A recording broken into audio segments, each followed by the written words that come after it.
GameRanks presents another episode of Before You Buy, the show where we give you some straight up gameplay and some of our thoughts on the latest games releasing. As usual, it's me, your host, Jake Baldino, and today we're talking about Fortnite. It's a difficult game to talk about. I mean, seeing as kind of what it's categorized as, Fortnite is an eventual free-to-play game, very much designed as such, but as of right now, it's paid early access. I know, both of those things are worth entire videos worth of discussion. You probably definitely have your own opinions, and I'll get back to that later, because this is a tricky one. I feel weird about this game. I like it, but I have problems with it. But let's try to talk about the game first, and then the structure second. So, game first, Fortnite seems fun. At least at first, the core gameplay loop is really fun. It's all about defending a thing against waves of zombies. You run around and quickly scavenge and gather materials to craft. It feels less repetitive and boring than other more survival style games, and it's more arcadey and quick. Like, yeah, you're just staring at a tree and hacking it with a hammer, but here it's a little easier and a little quicker and a little more involved. You take all your stuff back to your area and then you build up a fort. You build up walls, windows, doors, and all sorts of traps and defenses to surround that area that you're supposed to defend. The zombies show up, and then it's up to you to defend for a certain amount of time with little variations here and there.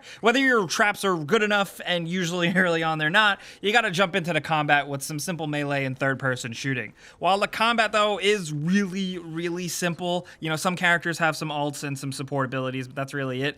It does feel satisfying. Guns have some actual pop to them, and a sword kinda gets old, but it still looks cool. But when it boils down, I think at a base level, it's a really good combination of tower defense and survival. For me, it scratches both of those itches pretty well. It's designed for up to 4 players co-op, and when you get a good experienced group playing and building, that's where Fortnite is definitely at its best. Because building is pretty awesome. It's clearly where the game shines and shows that the core gameplay was definitely a labor of love here. It's designed around being easy to use and quick to build on the fly, and it absolutely works. It's very easy to swap between running and gunning and build mode very quickly to quickly throw things up, but still have a good amount of control on it at the same time. There's a really good balance between it feeling super basic and accessible and having enough control to make more complex forts, building and stacking stuff, almost feeling kind of like Fallout 4 settlements or even a bit of Minecraft. Making a cool fort feels great and kind of rewarding in an obsessive way, especially if you're into those things. But funneling zombies and like getting them to hit the right traps and stuff and watching it all work is really satisfying.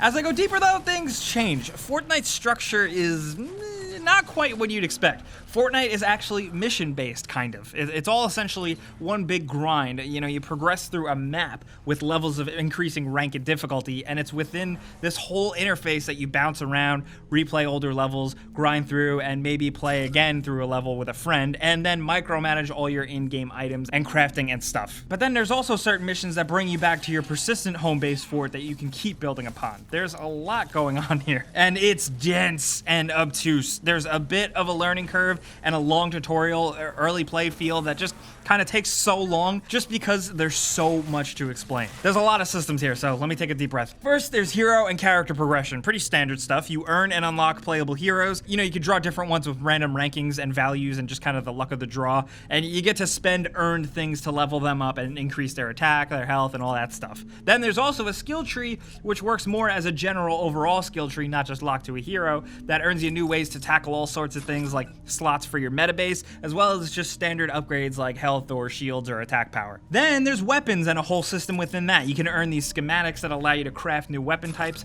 but the weapons themselves don't last forever. They all have their own durability, but thankfully you can break them down and recycle them and use them to get new ones. Thankfully, with all the stuff you earn or craft, from weapons to more importantly like the big stuff like traps and components for building, they're all persistent, meaning stuff you scrounge up during play carries over with you, which I do like. Then there's also managing survivors in almost like a smaller meta game. You can unlock survivors to use in a sort of metagame that gives you like these bonuses in game from designating these people. You use these people with the best stats and assign them to certain roles within your base, like protecting your home base, and to have people actually go out and earn build materials for you and stuff like that. You're earning these survivors pretty much like everything else in the game pretty often, so a lot of times these can be really micromanaged and down to retiring them and rolling them into new survivors. It gives you nice little bonuses while you're actually playing in game, but it doesn't really do much. It's not really that fulfilling. But then, of course, because it's the type of model of the game, there's currencies and loot. You can spend earned currency to unlock llama pinatas, which you can then bust open to earn more loot. You could buy more of that currency with real money to get more of these loot boxes, but the game gives them out frequently enough that I never really felt pushed to spend a dime, thankfully. It's all very much there though, it's not hiding, and it's all clear that all of this stuff I just broke down previously, from the actual structure of the game and missions to the loot and leveling and all that stuff, all focuses around this free-to-play model pretty strongly. And that for me is a major downer. But the big question with all these meta things and micromanaging systems, for me, even as someone who does love some systems deep games, is why is this all here? Some of this is just not that fun. I think for me, the biggest problem is that the loot doesn't really matter much to me. You get a lot of it, and even when you don't, you're usually totally good with what you got. So when I play, I'm not really chasing loot, I'm just chasing that gameplay. And that's where I think, like I said earlier, the game shines. But still, even that is imperfect. Until you get to Plankerton, things stay kind of the same for a while. I've seen a lot of people throwing around the repetitive word on Reddit and stuff. I don't know how repetitive it really is, but I think it can dry up pretty quickly for some people. Enemy types don't shake up too much, at least early on, and there's not much of a challenge, not until, like I said, you get to Plankerton. It's all around 4-player co-op, but a lot of the encounters aren't very long considering all the build and all that, and honestly not always as satisfying as it could be. Level design is pretty sparse too, with just a few different backdrops, but I will say the standout is definitely the suburb mission levels. These are like more open levels with plenty of secrets and stuff to find, as well as different side quests that you can do before you do the main thing that makes your life easier, as long as you actually have the players willing to cooperate and peruse the map before triggering the actual defense sequence modes. There's a lot of fun to be had with that stuff. I want more of this, honestly. If Epic is listening and this game is really early access and still very much in development, I want more fun maps, more modes, more play, and less nonsense in menus. The game is still early access, so things will be changed and added, and I really hope that could be the case here. I'm hoping it gets more modes like even PvP or more horde mode centric stuff in the future that just focuses on just that and longer play. But it also really helps that playing with friends makes the game the most fun. I had quite a bit of fun, like I've been saying, playing hours and hours of Fortnite. It's not perfect, but I really enjoy everything in-game. It's outside gameplay, and once you start really thinking about the rest of the game, that things start to feel a little disappointing. It's free-to-play, element heavy,